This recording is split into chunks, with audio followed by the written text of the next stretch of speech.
한국은행 국제국 외환시장팀 정희채 차장이라고 합니다. 예, 다시 한번 금요일 귀한 시간 내주셔서 감사드린다는 말씀 드리고요. 이 환율과 외환시장에 대한 이해라는 주제로 한 1시간 좀 넘게 강의를 진행할 생각인데요. 예, 아까 차례는 아까 말씀해 주셨다시피 환율의 개념, 우리나라의 외환시장, 환율 정책, 그 다음에 외환시장 구조 개선의 좀 간략한 내용, 그 다음에 최근 환율 동향 좀 짧게 이렇게 말씀드리는 식으로 진행을 할까 합니다. 예, 그래서 먼저 환율의 개념부터 이제 강의를 시작하도록 하겠습니다. 예, 환율의 개념입니다. 혹시 여러분 생활하시는 중에 환율이 지금 나한테 가장 크리티컬하게 작용한 적이 있다, 사례 같은 거 말씀해 주실 수 있으신가요?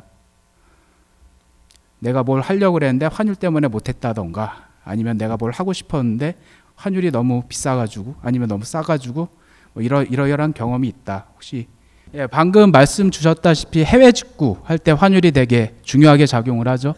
그 다음에 혹시 유학 가고 싶어 하신 분들이나 아니면은 해외여행, 당장 실생활에서 이제 직접적으로 이제 환율이 어떤 건지를 체험하실 수 있는 그런 기회가 될 겁니다.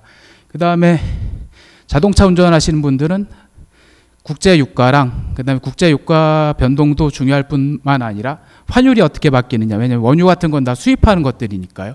그래서 여러분들 일상생활에 환율이 좀 많은 영향을 미치고 있는데, 그러면 실제로 구체적으로 환율이 어떤 거고 외환시장에서 어떻게 결정이 되는지, 그 다음에 우리 생활에 어떻게 영향을 주는지, 그 다음에 정부랑 외환당국은 어떻게 이걸 관리하려고 하는지 앞으로 그냥 1시간 동안 다뤄볼 수 있도록 하겠습니다. 일단은 환율의 개념입니다. 환율이란 익스체인지 레이트죠. 한 나라의 통화와 다른 나라의 통화 간 교환 비율로 두 나라 통화의 상대적인 가치를 의미합니다. 그래서 그냥 다른 나라 돈 한 단위의 가격이라고 생각하시면 편할 거예요. 만약에 내가 어디 무인도나 아니면 다른 나라 떨어졌는데 뭔가 물건을 사고 싶어요. 그러면은 이 물건이 우리나라 돈으로 어떻게 되는지 좀 감이 없을 수도 있잖아요. 그러면은 그럼 이게 만약에 5달러라고 표시되어 있으면 우리나라 돈으로 지금 한 1,350원 정도 하니까, 그러면 5달러로 우리나라로 또 돈으로 환산하면 어느 정도 되고, 이게 우리나라보다 싸네 비싸네, 그러면 사야겠다 말아야겠다 이렇게 판단을 할 수 있죠. 그래서 환율이란 건 그냥 그런 다른 나라 통화의 가치라고 그냥 개념적으로 생각을 하시면 되고요. 하지만 이게 환율이라는 개념이 상대적인 개념이죠. 우리나라의 통화 가치랑 다른 나라의 통화 가치를 서로 비교하는 거기 때문에 어느 나라 통화, 그러니까 기준이 되는 게 있어야겠죠. 상대평가를 해야 되니까 어느 나라 통화를 기준으로 해야 하느냐에 따라서 표기법도 달라집니다. 그래서 자국통화표시법이라고 하는 것도 있고 외국통화표시법이라는 게 두 가지로 이제 달라지는데, 그 부분에 대해서 이제 다음 슬라이드에서 좀 자세하게 말씀을 드릴게요. 그래서 자국통화표시법입니다. 그러니까 우리나라에서 쓰는 거라고 생각을 하시면 되고요. 그래서 환율이 외국통화 한 단위당 자국통화의 단위수를 표시하는 방법입니다. 1달러당 원화 얼마 이런 식으로 표시되는 거죠. 1달러당 몇 엔. 그 다음에 외국통화표시법은 주로 옛날에 영국 식민지들, 영연방 국가들에서 쓰는 표시법인데요. 1유로. 그러니까 영국 식민지라고 그러면 이제 유럽 지역 나라들은 되게 기분 나빠할 수도 있지만 1유로당 몇 달러다 이런 식으로 표시를 합니다. 그래서 GBP, 그러니까 파운드화죠. 그 다음에 AUD, 호주 달러입니다. 이런 나라들은 우리나라 통화 얼마당 달러가 얼마다 이런 식으로 표시를 합니다. 그래서 근데 이게 주의하셔야 되는 게 분자분모가 바뀌는 거잖아요. 분자분모 바뀌기 때문에 환율이 상승했다 하락했다라고 걸 판단을 할 적에 좀 해석에 주의합니다. 예, 방금 말씀드린 겁니다. 그래서 읽으실 적에는 기준통화가 앞에 있다. 1달러당 얼마. 밑에는 외국통화표시법은 1유로당 얼마. 그래서 앞에 있는 통화를 기준통화, 베이스 커런시라고 하고, 밑에 있는 통화는 가변통화, 베리어블 커런시라고 이렇게 얘기를 합니다. 그래서 해석을 하실 적에 주의를 하셔야 되는데, 자국통화표시법에서는 원달러 원야 이렇게 환율이 상승할 때, 환율이 상승했다고 할 적에는 기준 통화 대비 환율이 상승한 거기 때문에 우리나라 그러니까 그 변동 통화의 가치가 떨어진 거예요. 그러니까 반대로 생각을 해보면 1달러 우리나라 그러니까 1달러 가지고 원화를 1,300원 살 수 있었는데 1,400원어치를 살 수 있게 된 거죠. 환율이 올랐고 그만큼 원화의 가치가 떨어진 겁니다.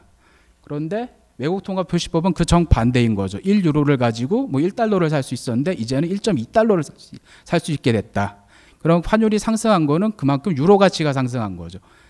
그러니까 방향성이 분자 분모가 달라지기 때문에 환율이 뭐 상승했다 하락했다 할 적에 표시법에 염두에 두고 그다음에 그게 어떤 의미를 갖는가 그거를 이제 주의 깊게 해석을 해주셔야 됩니다.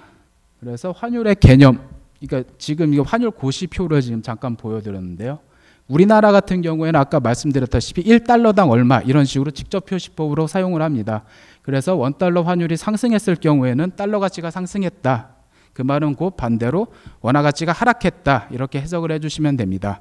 그리고 좀 주의하셔야 되는 게 좀 단위수 차이가 있어요. 1달러당 얼마 할 적에 인플레이션이 심한 나라거나 개도국 같은 나라들은 통화 단위가 뭐 이렇게 엄청 길어지는 그런 경우 있잖아요. 혹시 뭐 짐바브웨 같은 통화 뭐 옛날에 뭐 말씀 많이 들어보셨죠. 그런 통화는 1달러당 얼마 이렇게 환전을 하면은 자릿수가 이만큼 길어져 버리잖아요. 그런 경우에는 이렇게 뭐 100을 붙이거나 아니면 뒤에 단위를 붙여가지고 표시를 하기도 합니다. 엔화 같은 경우도 우리나라도 환산할 적에는 100엔당 얼마 이렇게 이제 보통 표시를 하죠. 근데 이 부분은 좀 은행 자율, 엔화 같은 경우는 좀 거의 관행으로 굳어져 있는데 기타 좀 신흥국 통화들, 뭐 예로 베트남 통화를 들어봤는데요. 이런 것들은 좀 은행 자율로 고시하게 돼 있으니까 혹시 뭐 해외여행이나 이런 거 가실 적에 환전을 하려면은 표시가 어떻게 되어 있는지도 한번 더 보시고 확인을 하시는 게 좋을 것 같습니다.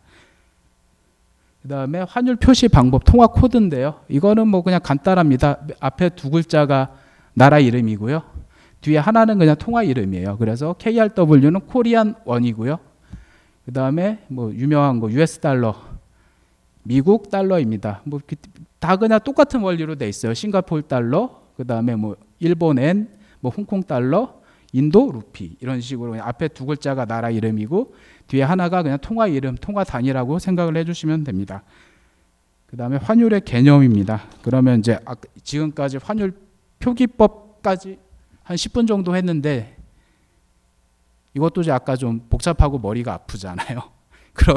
그런데 그럼 환율은 왜 중요한가? 왜 이렇게 그냥 뭐가 분자가 되고 뭐가 분모가 되고 이런 걸 이렇게 신경 써가지고 환율에 대해서 알아야 되는가에 대해서 이제 말씀을 드리겠습니다. 환율은 단순히 통화가 아까 말씀드렸죠. 우리나라 통화로 표시한 다른 나라 통화의 가격, 다른 나라 통화로 표시한 우리나라 통화의 가격 이런 뭐 상대적인 교환 비율 이상의 의미를 갖고 있는데요. 왜냐하면 대외 거래, 그러니까 우리가 뭐 수출입을 할 때 아니면 아까 말씀 주셨다시피 뭐 직구 같은 걸 할 적에 아니면 해외여행을 나갈 때 이때 환율을 매개로 여러 가지 이제 경제적인 거래가 발생하기 때문입니다. 뭐 수출입도 있고 증권투자 유출입, 그 다음에 해외여행, 뭐 이런 등등이 이제 환율에 의해 가지고 여러분들의 의사결정에 많은 영향을 줄 거고요. 그 다음에 환율이 하나씩 볼게요. 그럼 환율이 상승한 경우 보통 환율이 상승한 건 아까 계속 말씀드리지만 원화 가격이 떨어진 거죠. 우리나라 표기법상으로는 그러니까 원화의 가치가. 그래서 그러면 원화가 약세이기 때문에 원화로 표시한 물건값이 싸지게 되는 겁니다. 그러면 어떻게 되겠어요? 우리는 똑같은 질을 가지고 똑같이 수출이 되는데 그냥 가격만 싸지게 되는, 환율 때문에 그냥 그 외국 소비자들이 보는 가격만 낮아지는 거니까 그러면은 안 살 이유가 없죠. 그러면 수출이 늘어날 걸로 기대가 됩니다. 그런데 우리나라 입장에서는 수입 가격은 늘어나는 거겠죠. 왜냐하면 옛날에는 2달러짜리 물건이 있으면 옛날에는 2,000원에 살 수 있었던 걸 지금은 2,600원 줘야 되는 그런 상황인 거잖아요. 그러면 수입은 당연히 똑같은 가격을 가지고 있는 뭐 국내 재화가 있으면 당연히 수요가 줄어들겠죠. 그러니까 경상수지에도 이렇게 영향을 미치게 되고요. 그다음에 두 번째로 그럼 환율이 그럼 상승하면 무조건 좋으냐? 수출 경쟁력이 좋아지니까 우리나라 같이 뭐 수출 많이 하는 나라에 있어서 그렇지는 않습니다. 왜냐하면 우리나라 그러니까 해외에서 좀 자금을 조달한 그런 경제 주체들도 많기 때문에 그러면 환율이 상승한 만큼 그 부채를 원화로 환산한 가격이 올라가는 거죠. 그래서 가령 한 1달러당 1,000원일 때, 그러니까 해외에서 빚을 냈어요. 1달러당 1,000원. 근데 그게 2,000원이 됐어요. 그럼 가만히 앉아 있었고 열심히 갚고 있는데 부채 가치가, 왜냐하면 원화로 갚아야 될 게 2배가 된 거죠. 그런 경우에는 환율이 상승하는 게 마냥, 그러다가 회사가 뭐 이렇게 어려움에 처하면은 당장 뭐 수출 경쟁력으로, 그러니까 수출이 뭐 안 될 수도 있는 거죠. 단순히 뭐 환율은 긍정적으로 작용하겠지만 회사 내부의 뭐 건전성이나 뭐 이런 거에 영향을 주기 때문에, 그래서 좀 양방향으로 작용하는 그런 측면이 있습니다. 그리고 마지막으로 뭐 여러분 뭐 늘상 생각하시는 해외여행 갈 적에 환율이 올라가면 외국인이 우리나라 오는 건 유리하고 우리나라 사람들이 해외여행 가는 건 부담이죠. 한 작년 재작년 일본 여행 많이 가셨잖아요. 원화도 약세를 갔지만 엔화도 같이 약세를 가가지고 부담이 없어졌기 때문에.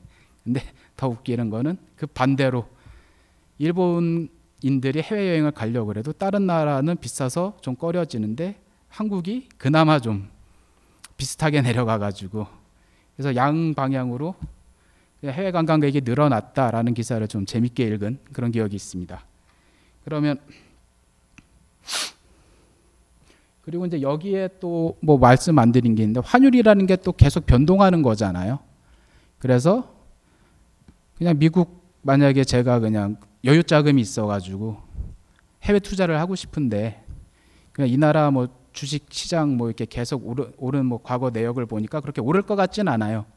그런데 환율은 계속 오를 것 같아요. 가만히 있으면. 그러면 똑같은 수익률을 줘도 그냥 환율 때문에도 그냥 해외 투자 수익률이 또 올라갈 수도 있는 거잖아요.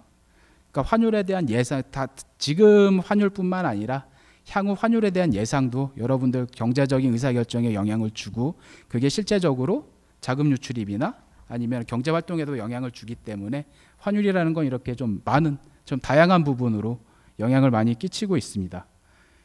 그러면 환율이 왜 어떻게 변동을 하느냐? 아까 여기 있죠. 그러면 환율은 그러니까 무슨 영향을 받고 어떻게 결정되느냐? 어떤 거에 영향을 받고 뭘로 결정이 되느냐?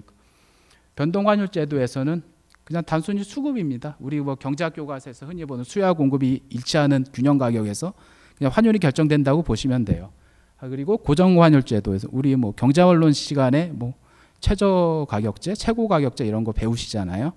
그러면은 그냥 어느 정도 이따 딱 정하고, 수급이 불이차는 부분은 그냥 여러 가지 뭐 제도적인 장치를 동원해 가지고, 그러니까 그걸 약간 완화시키는 그런 뭐 고정환율제를 운용하기도 하는데, 우리나라는 현재 변동환율제를 채택하고 있습니다. 다 아시죠? 환율 매일 바뀌고 매시 바뀌고 밤중에도 바뀌고 오늘 아침에도 바뀌고 계속 바뀌잖아요. 그런 게 다 수급에 영향을 받아가지고 그걸 반영을 하는 겁니다. 그래서 외환 시장에서 외화자금 수요가 공급보다 많으면 어떻게 되겠어요? 그러니까 달러를 사고 싶어하는 사람이 더 많은 거잖아요. 그러면 급한 사람이 더 많은 원화를 주고 사고 싶어 하겠죠. 그러면은 당연히 환율은 상승합니다. 그래서 지금 같은 경우 계속 얘기가 나오는 게 해외 투자가 많이 늘어나가지고 달러 수요가 그냥 기본적으로 많이 늘어났기 때문에 환율에도 부담을 준다라는 내용 신문 기사 같은 데서도 많이 보셨을 거예요. 반대로 수요보다 공급이 많으면은 당연히 하락을 하겠죠. 그래서 뭐 수출이 너무 잘 돼가지고 기업들이 어쨌든지 간에 이제 뭐 성과금이나 이런 거 주고, 그 다음에 뭐 주주들한테 배당도 주고 하려면은 국내로 돈을 들여와야 되잖아요. 해외에서 번 돈을. 그러면은 어차피 해외에서 번 돈은 다 달러화로 벌었을 테니까 그런 거를 이제 국내로 들고 들어오면은 당연히 이제 달러 공급이 많아지고, 그에서 그거에 이제 반응을 해가지고 그러니까 원달러 환율이 떨어지는, 그냥 되게 단순한 그냥 시장 메커니즘으로 환율이 결정이 되게 됩니다. 그래서 그런데 뭐 지금 뭐 그냥 크게 그냥 변동 환율제 있고 뭐 고정 환율제 있다 이렇게만 말씀드렸는데, 이게 그냥 딱 그러니까 0이다 1이다 이렇게 갈라지는 건 아니고 그 중간에 여러 가지 스펙트럼들이 있어요. 왜냐하면 환율을 그냥 우리나라가 지금 하는 것도 그렇고 환율이 진짜로 시장을 원리에서 그냥 결정되도록 그냥 아무 것도 안 하고 놓고 있으면 어떻게 될지 모르잖아요. 환율은 변동하는 거니까. 그리고 아까 그 환율이라는 게 여러분들 실생활이나 경제적 의사결정에 대해서 엄청나게 많은 영향을 준다고 제가 말씀을 드렸는데, 그거를 그냥 진짜로 손 놓고 하는 나라는 아마 없을 거기 때문에, 그래서 그 중간에 스펙트럼들이 많이 있습니다. 그래서 이거는 뭐 나중에도 나올 표예요. 그래서 뭐 고정환율제부터 단일 변동환, 이거 우리나라의 역사입니다. 우리나라 환율제도의 역사. 쭉 그냥 고정환율제부터 지금까지 변동환율제까지 그 중간 단계들이 좀 있죠. 그냥 어디에다가 뭘 고정시키고 중간에 누가 뭐 관리를 하고 이런 것들이 쭉 나와 있죠. 그냥 대체적으로는 그냥 좀 더 시장 원리를 좀 중시하는 식으로 환율제도도 바뀌어 왔다. 이것만 그냥 머릿속에 담아 두시면 될 것 같습니다. 네, 그러면 환율의 변동 요인. 일단은 좀 장단기 요인이 있겠죠. 장단기 뭐가, 이것도 시장 심리 같은 건 좀 단기적으로 작용을 하겠죠. 그 다음에 좀 경제 구조적인 요인들은 중장기 요인으로, 환율의 어떤 뭐 경제적인 용어로 균형 환율 같은 걸 결정하는 거는 중장기 실물적 요인이 될 건데요. 그러면 이제 하나씩 보겠습니다. 일단 단기 요인, 시장 심리 같은 단기 요인들이 있겠죠. 시장 심리가 왜 중요하냐면 아까도 뭐 동영상에도 나왔던 것 같은데, 환율에 대한 기대라는 게 실제 거래 행위에도 영향을 주기 때문에, 그러면은 당장 뭐 그러니까 뉴스에 반응하는 딱 그런 요인이라고 생각하시면 돼요. 뭐 최근에 제가 업무적으로 겪었을 때는 뭐 이스라엘이 이란에 뭐 미사일 공격을 감행했다, 아니면 공습을 감행했다 했을 적에 어떻게 되겠어요? 그러면 이제 환율도 그럼 영향을 받습니다. 아, 그러면 이란은 석유가 나는 나라인데 전쟁이 드러나면은 전 세계적으로 원유 수급에 영향을 미칠 거고, 그렇게 되면 우리나라 경제에 안 좋겠구나라는 생각은 다 누구나 할 수 있잖아요. 그렇게 되면은 아, 환율이 오르겠구나라는 식으로 이제 반응을 하는 거죠. 이게 실제적으로 전쟁이 어떻게 진행이 되든지 간에 그 뉴스가 나온 순간에는 사람들이 다 그렇게 예상하기 때문에 환율 상승 압력으로 작용을 합니다. 그러다가 이제 뭐 전쟁 뭐 한 달 했나요? 뭐 이렇게 가면서 이제 슬슬 이제 뭐 이렇게 분쟁이 마무리되는 되는 단계에서 이제 환율이 이제 쭉 내려가는 그런 모습을 보이기도 했고, 아까 말씀드린 뉴스가 있고, 거래적 요인이 있습니다. 갑자기 해외 투자자가 우리나라에 투자하려고 한 1조 원 정도 투자하고 싶어요라고 이제 달러를 들고 왔어요. 그러면은 은행 그거 주문을 받은 은행은 그거를 이제 달러를 우리나라 외환시장에서 팔아가지고 원화를 만들어 줘야 되는 거죠. 그 투자자한테. 그렇게 되면은 어떻게 되겠어요? 그냥 가만히 있고 아무런 뉴스도 없는데 환율이 쭉 내려가는 경우가 나올 수도 있습니다. 그러니까 수급 요인인 거죠. 이제 공급이 갑자기 많아져가지고 예상치 못하게. 왜냐하면 투자 결정 이런 거는 여기 그 해외 투자자들의 투자 결정 과정은 우리나라는 사람들이 뭐 그냥 뭐 관계자 아니면 알 수 없는 거잖아요. 그러니까 그런 요인이. 근데 그런 거는 그 단기간에 쭉 환율이 내려왔다가 아, 그럼 원화 다 샀네? 그러면 이제 다시 그냥 그러니까 시장 참가자들이 생각하는 레벨로 다시 바로 올라올 수도 있는 거고요. 그 다음에 뭐 위험선, 아까 말씀드린 그 전쟁 이런 거 갈등이 났을 적에 환율 어떻게 반응하느냐 그런 것도 있고, 그 다음에 아까도 말씀 주요 교역국 가만히 있는데 뭐 중국이나 일본 같이 한국이랑 좀 밀접한 영향을 경제적 관계를 맺고 있는 그런 나라에서 무슨 일이 있어요. 그러니까 최근 같은 경우에는 일본에서 뭐 자민당 내각이 뭐 다 사퇴한다는 뉴스가 있었죠. 그럼 엔화가 약세를 가고 거기에 원화에도 영향을 줍니다. 그런 게. 그다음에 말씀드렸고 거시경제 정책입니다. 요거는 좀 약간 좀 반대로 적용하는 경우도 있어가지고 그냥 어떻게 작용할지는 좀 이제 공부를 하시고 판단하셔야 되는 그런 부분이 있을 수도 있어요. 모든 조건이 일정하면은, 그러니까 한국은행이 금리를 올렸어요. 그러면은 외국인 투자자 입장에서 그냥 원화로 환전해가지고 예금만 넣어도 이자율이 많이 나오네라고 판단할 수도 있는 거잖아요.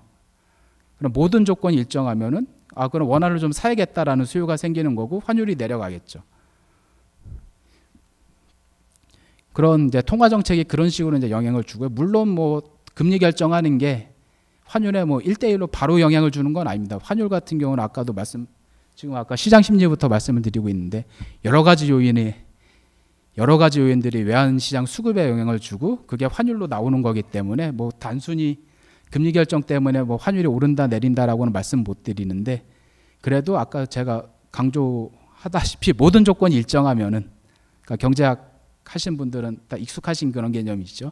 모든 조건이 일정하면은 그냥 금리가 오르면 그러니까 원화의 강세 요인으로 작용할 수밖에 없는 거죠. 그리고 재정 정책이 최근에 좀 이슈가 많이 됐죠. 그래서 최근에 뭐 여러분들 진짜 최근 사례 우리나라 이제 정부 바뀌었을 적에 재정 확장할 거다라는 기대가 있었고 그다음에 또 유럽이 그 엄격한 재정 기조를 깨고 국방비 지출도 늘리고 뭐 사회 인프라도 투자 많이 할 거다라는 뉴스가 있어. 그때 다 해당 통화들이 강세로 갔어요. 왜냐하면은 재정 지출을 늘리면은 일단은 국채 같은 거 많이 찔 거고 이자율이 올라갈 거잖아요. 시장 이자율이. 그런데 거기에 중요한 전제 조건이 붙습니다. 이 나라가 재정 지출을 했을 적에 갚을 수 있느냐 없느냐. 그러니까 미국 같은 경우도 재정 적자가 많이 뭐 문제가 되고 있긴 하지만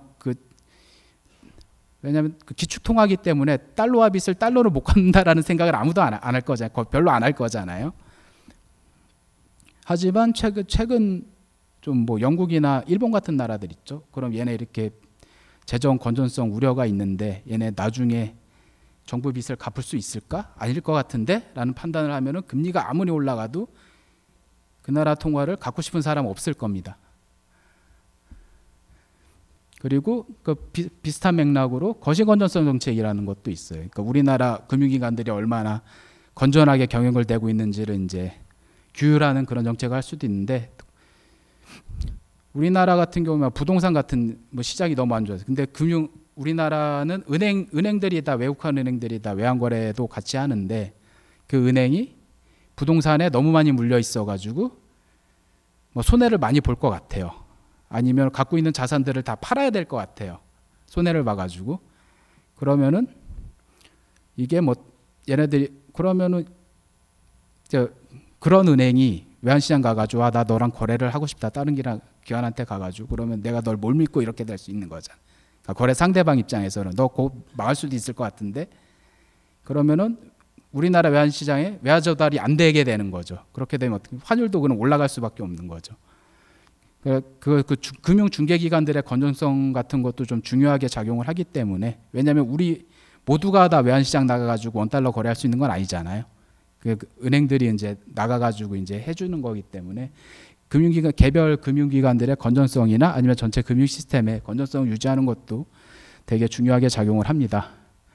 그 다음에 진짜로 이제 중장기적인 요인이죠. 펀더멘털. 이거는 제가 다른 팀이 썼을 때도 좀 해외 투자자들한테 많이 들었던 부분 중에 하나예요. 특히 그 중장기 투자자들, 연기금들, 해외 투자자들이 얘기하는 게 한국에 그럼 투자를 결정하기까지 뭐 어떤 걸 많이 봤습니까? 이런 식으로 많이 물어보면은 그냥 딱 이런 얘기를 해줍니다. 한국 같은 경우는 경상수지도 계속 흑자고 앞으로도 계속 될 것 같고 제조업 경쟁력도 좋고 뭐 이런 식으로 이제 좀 그럼 펀더멘털이 튼튼하다라는 얘기를 하면은 그러면 이 나라에는 펀더멘털이 튼튼하다고 이제 판단된 나라가 한 30년짜리 국채를 찍었어요. 그러면 살만하겠다라는 판단을 그러니까 할 수 있는 거잖아요. 그렇게 되면은 그럼 원화 국채 뭐 장기물 사도 되겠다 하면은 환전을 해가지고 원화를 만들어야 되는 거죠. 그러니까 펀더멘털이 튼튼한 나라는 장기 투자해도 되는 거고 그렇게 되면 그 나라 통화 표시된 자산의 수요가 더 늘어나기 때문에 환율에도 영향을 줄 수밖에 없습니다. 그리고 뭐 물가 수준, 이거 물가 수준이랑 생산성은 그냥 비슷한 개념이라고 생각하시면 돼요. 물가 수준이라는 게 좀 극단적인 예로 초인플레이션 상황을 가정을 해보면은 아무도 그 나라 돈 안 받으려고 그러겠죠. 그냥 휴지 조각이 될 수도 있는 거니까. 그렇기 때문에 내가 뭐 이 나라 자산 그러니까 원화 자산을 해가지고 뭐 수익이 5%라 그래서 들고 있는데 인플레이션이 10%가 넘어가요. 그러니까 실질금리 마이너스잖아요. 그러면은 들고 있어야 되나? 그런 판단할 수밖에 없는 거죠. 그 반대로 생산성이라는 거는 같은 가격으로 조그만 투입 요소를 가지고 더 싸게 좋은 물건을 만들어낼 수 있게 되면, 그러니까 좋은 물건을, 그러니까 같은 질의 좋은 물건을 더 싼 가격으로 만들 수 있게 되면은 그냥 사는 거죠. 무조건 사는 거죠. 그냥 고하는 거죠. 고. 그렇게 되면 그 나라 통화의 수요가 올라가고 환율에도 영향을 주게 됩니다. 이건 제가 신입 때 어떤 국장님이 책을 하나 좀, 그러니까 우리나라 정식 출판 안 된 그런 책을 그냥 본인이 번역하신 걸 주신 적이 있으신데, 독일 마르크화, 유로화 전에 독일에서 쓰는 통화에 대한 책이었어요. 뭐 다 보진 않았는데 거기에 그냥 되게 자랑스럽게 쓰입니다. 한 번도 절하된 적이 없는 통화, 독일 마르크화가. 왜냐하면 그때 독일 뭐 특히 제조업 기술력에 대해서는 뭐 누구도 독일 물건 못 만든다라는 얘기 하는 사람들 별로 없잖아요. 그러니까 계속 그렇게 독일산 물건에 대한 수요가 있고 그런 나라면은 통화는 계속 절상 압력을 받게 되는 거죠. 최근에는 아마 스위스 같은 나라들, 좀 제조업기구 첨단 기술 강국들에 대한 통화는 계속 절상 압력을 받게 됩니다. 뭐 금리 수준이나 뭐 이런 거 또 뭐 물론 영향을 주겠지만 뭐 이런 것도 중장기적으로 영향을 주게 됩니다. 그래서 최근에 좀 계속 이렇게 말로만 말씀드렸는데 그래프로 보시는 게 더 나을 것 같아가지고 그래프도 넣어봤습니다. 그래서 아까도 말씀드렸다시피 그냥 달러화가 강세되면 어차피 그 상대적인 개념이기 때문에 원화도 따라가요. 달러화 변동에 따라가지고. 달러화 변동에 따라서 원화도 따라가는데 최근에는 좀 격차가 생겼죠. 이 부분에 대해서는 이따 좀 말씀드릴 거고, 그 다음에 단기 요인으로 주변국 통화에 대해서도 말씀을 드렸는데, 예, 그냥 뭐 앞에 엔화랑 같이 동조성이 높을 때도 있고, 또 최근에 아까 나왔듯이 위안화랑도 이제 동조성이 높고 그때 상황에 따라서 좀 달라집니다. 그러니까 뭐 이건 뭐 정부 정책이나 아니면 그때 거시경제 상황이나 이런 거에 따라서 각 국가 간 동조성은 달라질 수도 있어요. 예, 지금까지 1장이었습니다. 예, 이제 우리나라 외환시장, 지금까지 그냥 환율 자체에 대해서만 30분 동안 말씀을 드렸는데, 우리나라 외환시장이 그러면 이 모든 게 결정된 우리나라 외환시장 어떻게 생겼나 라는 건 이제 말씀을 드리겠습니다. 외환시장, 그러니까 시장이라는 개념이 그냥 외환시장에도 똑같이 생각하시면 돼요. 그냥 단순히 물건을 파는 물리적인 장소가 될 수도 있고, 아니면 가격이 결정되고 사람들이 거기에 이제 인볼브되는 그런 메커니즘 전체를 포괄하는 개념으로 시장을 쓰기도 합니다. 그래서 외환시장의 기능, 되게 딱딱한 표현으로 돼 있죠. 한 나라의 통화에서 다른 나라 통화로 구매력을 이전한다. 그냥 환전이 된다 이거예요. 그냥 가격이 결정되고 환전이 된다. 그 다음에 대외거래에서 발생하는 외환의 수요와 공급을 청산. 왜냐하면은 나는 한국 사는데 달러를 아무리 많이 벌어와 봤자 한국에서 쓸 수 없으면 아무것도 아닌 거잖아요.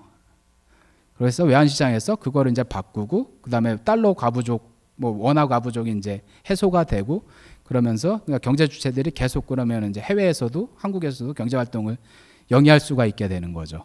그 다음에 이렇기 때문에 국제 수지도 조절이 됩니다. 만약에 우리나라 통화가 실제로는 한 1,500원 가야 되는데 계속 정부 외환 당국이 1,000원으로 묶어두고 있어요. 아까 고정환율제처럼. 그럼 어떻게 되겠어요? 사람들이 그러면은 수입 물건 가격이 원래 경제 상황을 반영하면 더 비싸져야 되는데 계속 싸게 유지가 되고 있으니까 국제 수지가 적자로 돌아설 가능성이 높아지겠죠. 그런데 그런 게 환율이 변동함으로써, 외환시장에서 환율이 결정되고 환율이 변동함으로써 그런 국제 수지도 자연스럽게 조정이 되게 됩니다. 그리고 선물한, 이건 좀 부수적인 기능이라고 할 수도 있겠는데요. 환위험 회피 수단, 그러니까 뭐 우리가 굳이 그냥 환전하는 시장 말고도 여러 가지 뭐 금융 거래들이 발생을 하기 때문에 그냥 보험이라고 생각하시면 돼요. 왜냐하면 환율이라는 건 계속 바뀌기 때문에 어떻게 될지 모르잖아요. 그래서 그거를 회피하고 싶어하는 수요도 분명히 있고, 그러면은 그거에 맞춰가지고 시장도 발달합니다. 이건 또 나중에 또 설명드리도록 하겠습니다. 그래서 외환시장은 이렇게 생겼습니다. 우리나라는 근데 이렇게 두 개로 나눠져 있어요. 그냥 대고객 시장이랑 은행 간 시장. 근데 다른 나라 대비로는 약간 좀 단순화된 형태라고는 하는데 그 부분에 대해서 뭐 지금 말씀드릴 건 아닌 것 같고요. 그래서 대고객 시장에서는 고객들이랑 그다음에 외국한 은행들이 참가를 하게 되고, 은행 간 시장에서는 외국한 은행들끼리, 그러니까 기본적으로 외국한 은행들끼리 서로 달러화를 거래를 하면서 환율이 결정되는 그런 시장인데, 그렇게 되려면 중간에 중개회사도 있고요. 그다음에 뭐 여러분들 다 아시겠지만 환율이 또 너무 또 멋대로 가면 안 되기 때문에 당국들이 중간에 개입을 해가지고 그래서 은행 간 시장에서는 이렇게 환율이 결정되고 외환 시장이 안정적으로 운영될 수 있도록 관리를 하고 있습니다. 그래서 대고객 시장에는 수출입 또는 뭐 아니면 뭐 개인 간 거래를 위해서 고객들이랑 은행들이 그러니까 고객들 수요를 은행들이 그냥 충족을 시켜주는 거죠. 그다음에 은행 간 시장에서는 그냥 도매 시장이라 생각하시면 돼요. 뭐 중개인들 있고 막 이런 식으로. 그래서 가격이 수급 상황에 따라서 가격이 결정이 되고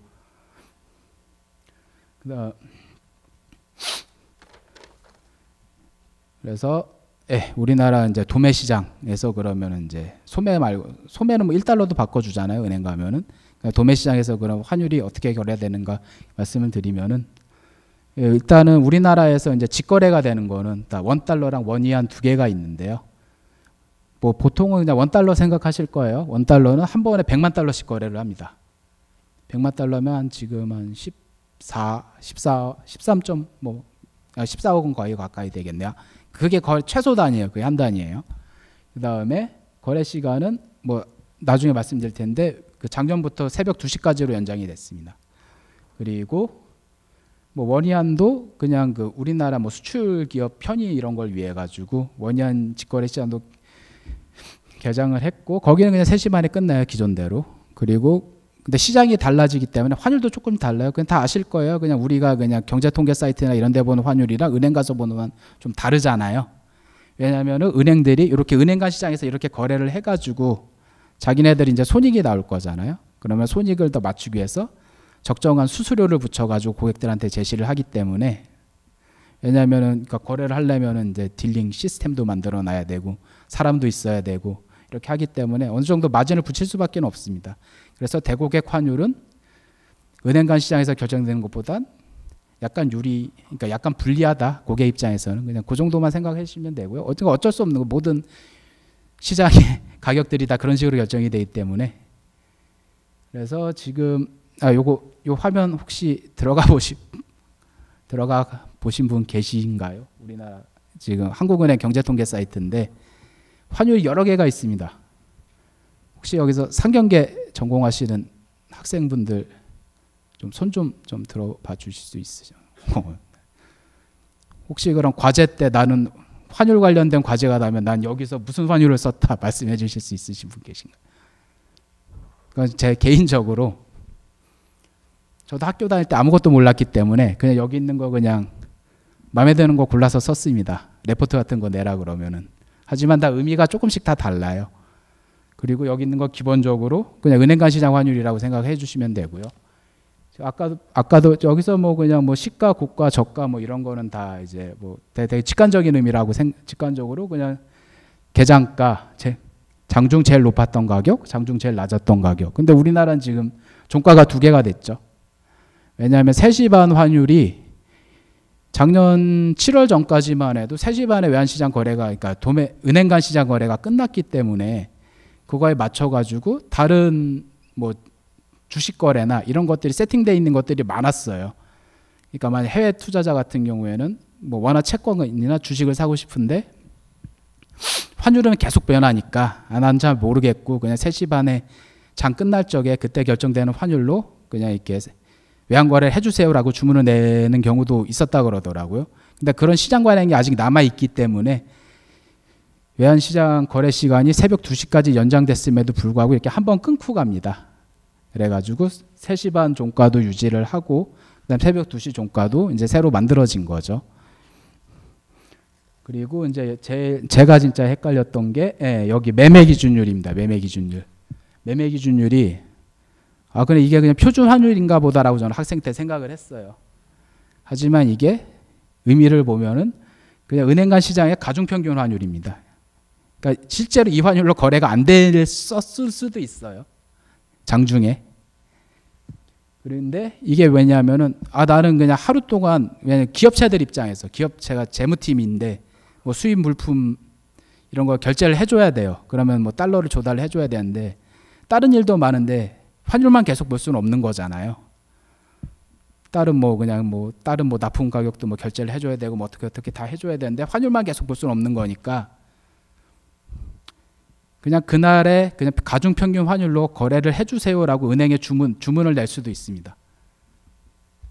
뭐 수출입이나 아니면 금융거래도 나는 그냥 하루하루 계속 그냥 이거 보기 싫다. 보기 싫다기보다는 약간 시장 그때 수급 상황에 따라서 환율이 확 올랐다 확 내려갈 수도 있는 거니까 그런 거에 변동성을 줄이고 싶다라고 생각하는 사람들은 그런 그냥 그날 거래된 가중평균 환율로 거래를 하자라고 이제 계약을 할 수도 있는 거죠. 그래서 저는 매매 기준율이라고 이제 표시되어 있는 것들은 이제 그런 의미라고 생각하시면 됩니다. 그러니까 시장에서 실제로 관찰이 안 됐을 수도 있는 환율이고 그냥 그날의 그냥 평균적인 환율이다라고 생각하시면 돼요. 그래서 지금 이제 하나은행에서 본 우리 대고객 환율 고시표를 이제 캡처를 해왔는데 쭉 있죠. 뭐 다 아시죠? 그냥 살 때 팔 때랑 수수료 때문에 차이가 있고 또 기준율이 있고 그다음에 뭐 특히 뭐 전신환이나 뭐 전자적으로 거래하면 수수료 조금 싸지고 뭐 이런 거 다 그냥 다 실생활에서 다 보셨을 거예요. 그다음에 뭐 여기 뭐 환가율이나 이런 거 뭐 중소기업체 운영하시는 분 아니면 뭐 크게 적용 안 되실 수도 있는 거고요. 그래서 지금 매매 기준율이라는 거 방금 말씀드렸죠. 왜냐하면은 우리나라 대고객 환율이 은행들이 계속 고시를 몇 회차에서 계속 바꿔요. 그때 달라지거든요. 하지만 그 전날의 매매 기준율, 그러니까 시장 평균 환율이 처음에 개장 전에 우리는 여기서 시작하겠습니다. 대고객 거래를 여기서 시작하겠습니다라고 은행이 고시를 하는 기준이 됩니다. 그리고 외환시장이 개장이 되고 그때 이제 은행이 기준이 되는 환율이 달라지고 그러면 이제 수수료 붙여가지고 고객들한테 제시를 하는 거예요. 뭐 요 정도에 말씀드리면 되고요. 그 다음에 이거는 거래할 적에 비드 레이트, 오퍼 레이트. 비드는 내가 살 때, 오퍼는 내가 팔 때. 이렇게 생각하시면 되고 매매율 차가 있어요. 매매율 차가 왜 중요하냐면은 살려는 사람도 많고 팔려는 사람도 많으면 어떻게 되겠어요? 주식이랑 똑같죠. 그러니까 가격 격차가 줄어들겠죠. 그러면은 이제 그때 특히 뭐 은행 간 시장에서 이제 환율 고시되는 거 이제 보시는 딜러들은 그냥 환율이 사는 환율이랑 파는 환율이랑 그 격차만 보고 시장 참가자가 많구나 적구나 이제 어느 정도 감을 잡으실 수 있어요. 이거는 대고객 환율에도 똑같이 적용이 되는데요. 왜냐면은 수수료율을 생각을 해보시면은 달러 같은 거는 수수료 행사 많이 하잖아요. 은행들이 뭐 제로 수수료율도 하고 하지만 진짜로 뭐 신흥국 통화 살려고 그러면 수수료 많이 줘야 되죠. 그러니까 거래가 많고 그다음에 수요 공급이 많으면은 비드 에스크 스프레드도 줄어듭니다. 그다음에 뭐 교차 크로스 레이트, 그다음에 재정 환율. 재정 환율은 그냥 우리나라 아까 직접 거래되는 거는 달러랑 위안화라고 말씀드렸는데 그럼 유로나 엔화 같은 거 어떻게 합니까? 라고 하면은 원달러 환율이 있고 달러 뭐 엔화라 그러면 달러 엔 환율이 있기 때문에 그 두 가지 그냥 나누면은 그러니까 달러를 기준으로 해가지고 이제 각각의 이제 환율을 해가지고 그러면 원화랑 달러는 어떻게 교환하면 되겠구나라고 하는 환율이 나오게 되는 거죠. 그런 건 이제 재정 환율이라고 그러고요. 그다음에 실효 환율, 요건 교과서에 나오는 개념인데 그냥 이런 게 있다 정도 그냥 생각을 해두시면 될 것 같습니다. 그럼 이제 우리나라 지금까지 이제 환율의 종류에 대해서 말씀을 드렸고요. 근데 우리나라 외환시장은 그러면 어떻게 그러니까 상품들에 대해서 이제 어떻게 나뉘어져 있는가를 말씀드릴게요. 우리 선물환, 현물환 이건 환율이 결정되고 환율을 보고 거래를 하는 겁니다. 그다음에 수합 시장이 있고요. 수합도 외환 수합 같은 경우에는 그냥 금리는 안 껴 있고 환율만 조금 환율을 보고 거래를 하는 건데 사실 그 환율이라는 게 이게 좀 장기로 가는 거기 때문에 금리가 반영된 환율로 거래를 하는 거예요. 그렇기 때문에 이건 그냥 대차 거래라 그냥 실질적으로는 그냥 돈을 빌려주고 받는 그런 대차 거래라고 생각을 해주시면 되고요. 그다음에 그다음에 통화 옵션이 있는데 통화 옵션도 여기에서 많이 거래가 됩니다. 원달러 통화 옵션도. 그다음에 장내 외환 시장. 그러니까 외환 시장 기본적으로 그냥 한국거래소 같은 데가 없다라고 생각하시면 돼요. 그냥 다 장외거래예요. 다 장외거래인데 장래도 그래서 통화 선물이 KRX에서 취급을 합니다 지금. 그런데 통화 옵션도 장래가 있는데 제가 찾아보니까 2011년인가 그때부터 신규 상장이 중단됐다. 옵션 같은 경우는 만기가 있잖아요. 만기가 경과된 건데 새로운 이제 만기로 상품을 더 이제 올리지는 않게 되었다라고 돼 있더라고요. 그리고 자금 시장, 말씀드렸고, 그럼 현물환이라는 건 뭐냐? 그냥 다른 거 없습니다. 그냥 오늘 당신과 나랑 얼마의 환율로 거래하겠다 한 다음에 이틀 있다 결제하면 그건 현물환이에요. 이틀보다 빨리 해도 현물환인 거고. 하지만 선물환 같은 경우는 뭐 했어요? 그러면 언젠가 결제해 주겠다 이거죠. 근데 언젠가니 그냥 실무적으로는 3일 이상이고 보통 1년짜리가 될 수도 있는 거고 이렇게 뭐 3개월짜리가 될 수도 있는 거죠. 그래서 선물환 같은 경우는 좀 먼 미래 시점에서 결제를 하는 거기 때문에 적용되는 환율의 차이가 있을 수밖에 없습니다. 그리고 선물환 거래도 여러 가지로 나뉘어요. 뭐 스왑 포워드 거래, 아웃라이트 포워드 거래 같은 경우에는 그냥 선물환 거래 그냥 한 번 하는 거예요. 중공업 기업들이 많이 한다고 알려져 있죠. 그러니까 중공업 회사 뭐 삼성중공업, 하나오션, 그다음에 뭐 이런 현대중공업 이런 게 이제 몇 천억짜리 배를 해외에서 수주를 했어요. 그런데 근데 그때 환율은 또 계속 바뀌니까 그때 뭐 일일 장부 마감 이런 걸 할 적에 가만히 있었는데 그리고 돈은 들어오지도 않았는데 너는 평가이익이 발생할 수도 있는 거잖아요. 그러니까 그런 거 싫으니까 그러면은 돈은 1년 있다가 한 얼마 받기로 했는데 그거 그냥 그날 가서 팝니다. 1년 있다 나 얼마 받기로 했는데 그거 이 환율로 은행한테 파는 거예요, 그냥. 그러면 자기는 그냥 원화로 픽스가 되는 거죠. 그날에. 그런 거래를 많이 하고 그다음에 그런 거 이제 일반 선물한 거래고 차익 결제 선물한 거래는 바로 다음 슬라이드에 말씀드릴 건데 그 유명한 NDF가 차익 결제 선물화입니다. 많이 들어보셨을 거예요. 그다음에 스왑 포워드 거래는 그냥 아까 외환 스왑 저기 있죠. 이것도 말씀드릴 텐데 외환 스왑 할 적에 사실은 선물환으로 주고 받는 거예요. 그러니까 스왑이라 그러는데 사실은 거래를 뜯어보면은 선물환을 2번 주고 받는 거거든요. 그렇게 발생하는 거를 그냥 스왑 포워드 거래라고 하시면 되는데 이건 그냥 알아만 두시면 됩니다. 그리고 NDF 이게 왜 중요하냐면 거래를 진짜 많이 합니다. 이거에 거래를 많이 하고 이게 현물환 시장에도 영향을 줘요. 그래서 거래 구조 이런 거는 뭐 굳이 뭐 그냥 학교 시험이 아니더라도 나중에 뭐 경제 상식 시험 뭐 요즘 그런 거 많이 있잖아요. 무슨 뭐 인증 시험 이런 거 그런 거에도 이제 자주 나오는 빈출 유형입니다. 빈출 유형. 그리고 이제 방금 말씀드린 스왑 좀 장기 거래예요. 그래서 일정 기간 동안 여유 통화를 담보로 필요한 통화를 환매 조건부로 차입. 단어가 되게 어려운데 그냥 그 돈을 주고 받는데 달러 필요한 사람한테는 달러를 주고 대신 원화를 담보로 맡기고 그런데 아까 이게 대차 거래라고 말씀드렸죠. 왜냐하면 이게 보통 한 달, 3개월 이런 식으로 거래를 하기 때문에 당장 내일 환율도 모르는데 뭐 한 달, 뭐 3개월 환율 모르는 거잖아요. 그렇기 때문에 우리나라랑 뭐 다른 통화의 금리 차가 얼마 정도 되니까 가만히 냅두면은 그냥 이론적으로 어떻게 되겠지 뭐 이런 식으로 이제 평가를 해가지고 나중에 이제 만기 때 돌려받는 환율을 결정을 합니다. 해가지고 그냥 이렇게 주고받는 거예요. 그래서 명목상으로는 같은 금액이 왔다 갔다 했지만, 그러니까 같은 외화 금액이 왔다 갔다 했지만 원화 금액은 다르죠, 위아래가. 근데 그게 금리 차를 반영해가지고 그 선물 환율이 결정된 거기 때문에 이거는 그냥 실질적으로는 대차 거래다라고 이제 생각을 하시면 됩니다.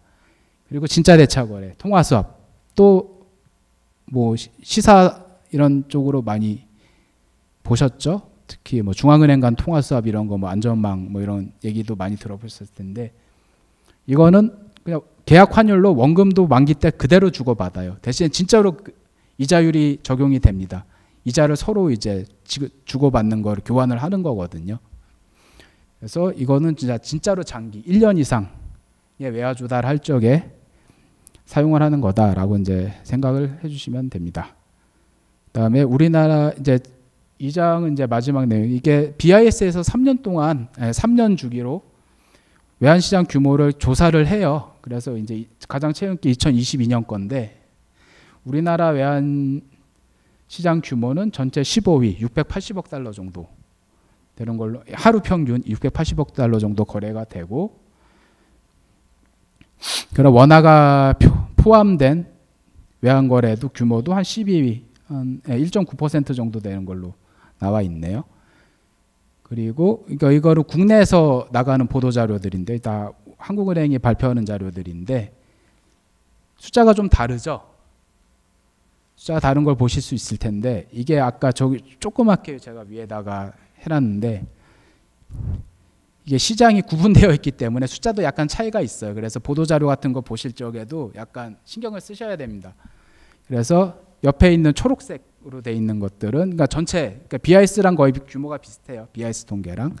그렇지만 이건 월간으로 이거 파란색으로 표시된 거 월간으로 나오는 표인데 이거 외환시장팀에서 이제 작성하는 표인데요. 이거는 은행 간 시장 거래량만 포함하는 그런 통계입니다. 외국한 은행 간 거래는 그러니까 중개사 끼고 하는 거래뿐만 아니라 서로 하는 거래도 다 포함되어 있기 때문에 숫자가 완전히 일치하지는 않습니다. 시장 구분에 따라서 달라지는 거기 때문에 그냥 무턱대고 인용하시면 안 되고 그냥 어떤 포괄 범위가 어떻게 다른지도 이제 신경을 써주시면 감사하겠습니다. 그리고 이제 환율 정책인데요.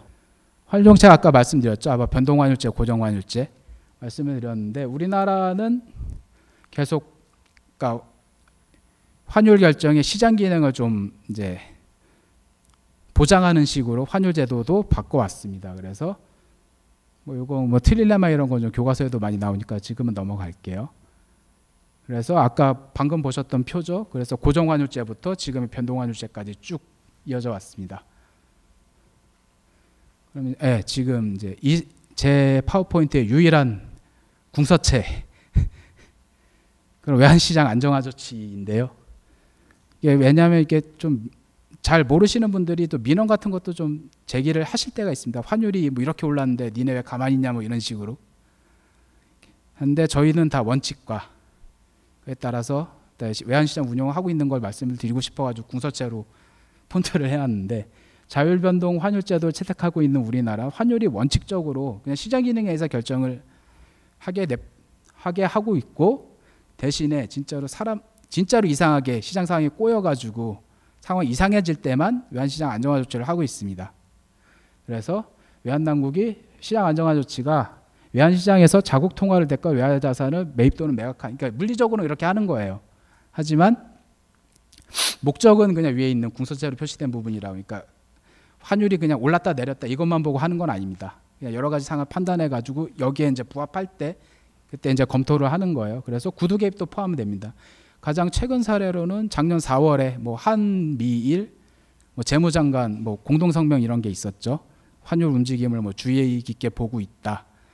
그 말은 그냥 너무 변동성이 심하면은 우리가 들어갈 수도 있다 이런 식으로 이제 약간 경고성 발언인 거죠. 그럼 시장 참가자들은 예상에도 영향을 주고 실제로 그 효과만으로도 외환시장이 안정되는 효과가 있기 때문에 뭐 구두 개입도 하고 실제로 물리적으로도 이제 시장 개입도 하고 이런 식으로 하고 있습니다.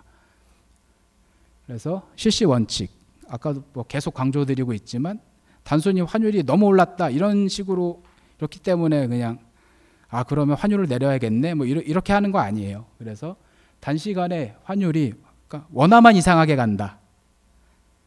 그리고 너무 시장 참가자들이 너무 불안해한다. 어떻게 될지 몰라가지고 뭐 이런 조건이 다 충족이 돼야지 시장 안정화 조치를 하고 그래서 이제 그 결과로 이제 뭐 외환시장에서 당국이 매입을 했다, 매도를 했다 뭐 이런 게 숫자가 있을 거잖아요. 그것도 지금 투명한 시장 운영을 위해서 공개를 하고 있습니다. 분기별로.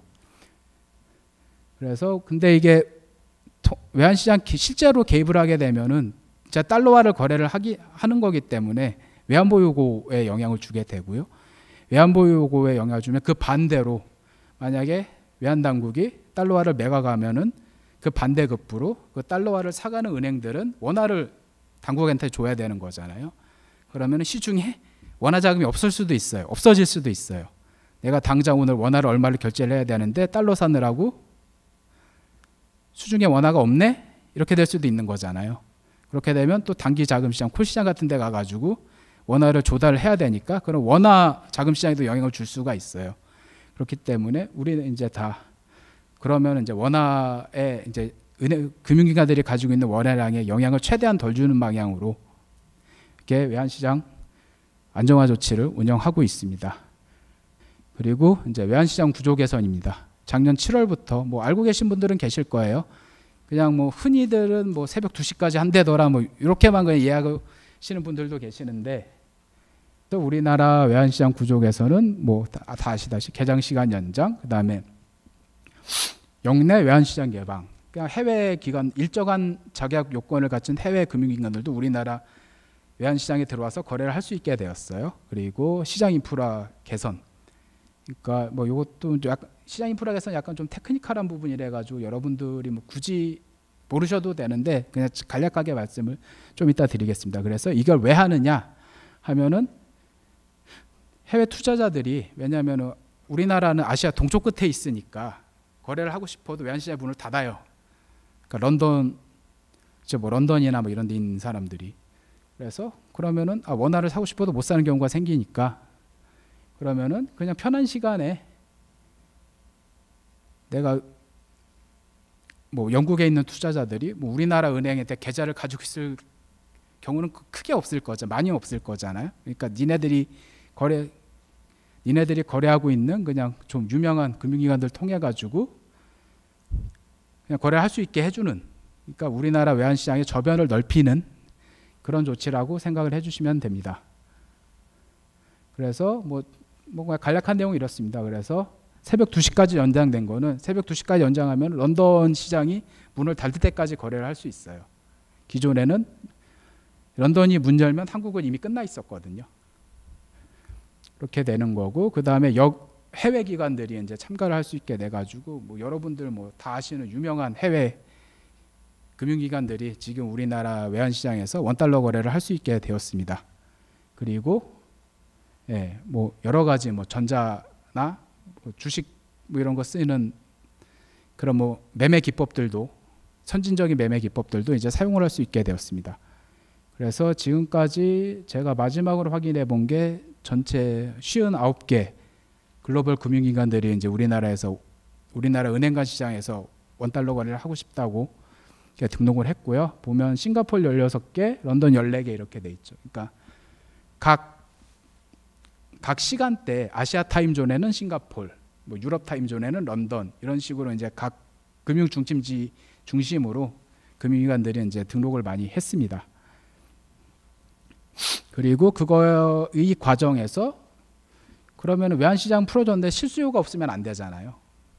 그래서 진짜로 투자자들이 그러면 원화 채권이나 증권을 쉽게 거래할 수 있도록 여러 가지 조치들도 이제 병행해서 취해졌습니다. 그래서 뭐 기존에는 뭐 투자자 등록을 다 했어야 되는데 그런 제한도 없앴고 뭐 조세 혜택도 주고 뭐 이런 식으로 쭉 풀어줬어요. 그래서 그 결과물로 뭐 다 아시는 분들도 계시겠지만 WGBI 세계 국채 지수 편입이라는 성과가 작년 10월 달에 나왔습니다. 그래서 이게 뭐냐면은 통상적으로 한국 시장이 좀 접근하기 어렵다라고 얘기하는 사람들은 그냥 니네 뭐 외환 거래나 이런 거 좀 불편하다 이런 식으로 얘기를 해요. 그래서 우리나라 뭐 마켓 사이즈나 아니면 뭐 국채니까 뭐 신용 등급 이런 건 뭐 어느 선진국에 견주어 봐도 뒤지지가 않는데 단순히 그냥 약간 그 시장 접근하는 게 불편하다 이런 사람들이 많아가지고 그럼 그 부분을 개선하자 해가지고 하는 게 아까 말씀드린 이런 외환시장 구조 개선 조치였고요. 그래가지고 그게 인정을 받았기 때문에 그러니까 크게 세 가지 조건이 다 충족이 됐기 때문에 이제 우리나라도 세계 국채지수 편입을 성공할 수 있게 되었습니다. 그 이제 마지막입니다. 최근 환율 동향 뭐 아까도 뭐 동영상에도 얘기가 나왔는데 5개년으로 보니까 뭐 여러 가지 이때 뭐 여러 가지 상황이 있었죠. 코로나도 있었고 2020년부터는 그다음에 뭐 러시아 우크라이나 전쟁도 있었고 그다음에 코로나 끝나고 나니까 미국에서 이제 인플레이션 뭐 우려 이런 것 때문에 금리를 많이 올렸고, 그래서 그때부터 달러화가 강세가 아주 두드러지죠. 그리고 그다음에 그래서 작년 말에는 뭐 트럼프 대통령 당선도 있었고, 그다음에 그 중간중간에 뭐 중동 지역에서 전쟁도 있었죠. 그래서 다 그때 그냥 여러분들도 그냥 찍으실 수 있을 거예요. 무슨 일이 있었고 환율이 어떻게 됐다. 그리고 최근에는 올해 들어서 뭐 특히 작년 12월 이후로 환율이 거의 많이 올랐잖아요. 그러다가 1월 달까지도 좀 많이 오르고, 그러다가 이제 좀 그게 해소가 되고 나니까 미국 관세 조치가 있었죠. 그래서 그 모든 이 반영이 돼가지고 외환시장 수급에 영향을 주고, 그게 또 환율로 이렇게 나타납니다. 그래서 여러 가지 중요한 이슈들이 환율에 영향을 주고 있었던 거를 이제 지금 다시 뭐 보실 수 있을 거예요. 그래서 옆에 있는 거는 변동성, 그러니까 옵션 가격에 포함된 변동성인데, 그럼 그때 변동성이 심하겠구나 할 때는 진짜 올라가죠. 사람들이 좀 불안해하는 딱 그런 시점에서는. 지금 조금 내려왔다가 뭐 이렇게 다시 올라가고 뭐 이런 추세이긴 합니다. 그래서 하지만 뭐 계속 특히 뭐 국민들한테 이제 강조를 드리는 게, 우리나라의 대외 건전성은 그렇게 옛날처럼 뭐 IMF나 이런 거 올까봐 우려하지 않으셔도 된다라고 이제 말씀을 드리고 있는 게, 일단은 순대외 금융자산을 보유국으로 이제 한 10년 전에 전환을 했고요. 그러니까 우리나라가 해외에 가지고 있는 자산이 더 많아요. 그러니까 해외에서 그러니까 일본이랑 비슷하게 가고 있는 거예요. 선진국들 해외 여러 가지 투자를 해놓고 거기에 나오는 배당이나 아니면 이런 걸로 그게 이제 국내로 다시 환류가 되고, 예. 우리나라도 그런 나라로 이제 전환을 한 10년 전에 했고, 그다음에 뭐 외환 보유액 대비 단기 외채, 또 단기 외채 또 그 90년대 말에 외환위기 기억 때문에 단기 외채에 대해서도 주목을 많이 하시는데 안정적으로 유지되고 있습니다. 그리고 외환 보유액도 이게 코로나 때 많이, 그러니까 그 외환시장 불안이 심해가지고 그때 뭐 좀 이렇게 깎이긴 했는데, 그래도 4천억 불 이상으로 안정적으로 유지가 되고 있고, 뭐 여러 가지 평가 지표를 갖다 대도 한국의 대외 건전성 안전망은 건전하게 잘 유지가 되고 있다라고 이제 평가를 받고 있습니다. 네, 여기까지 제가 준비한 내용 말씀드렸고요.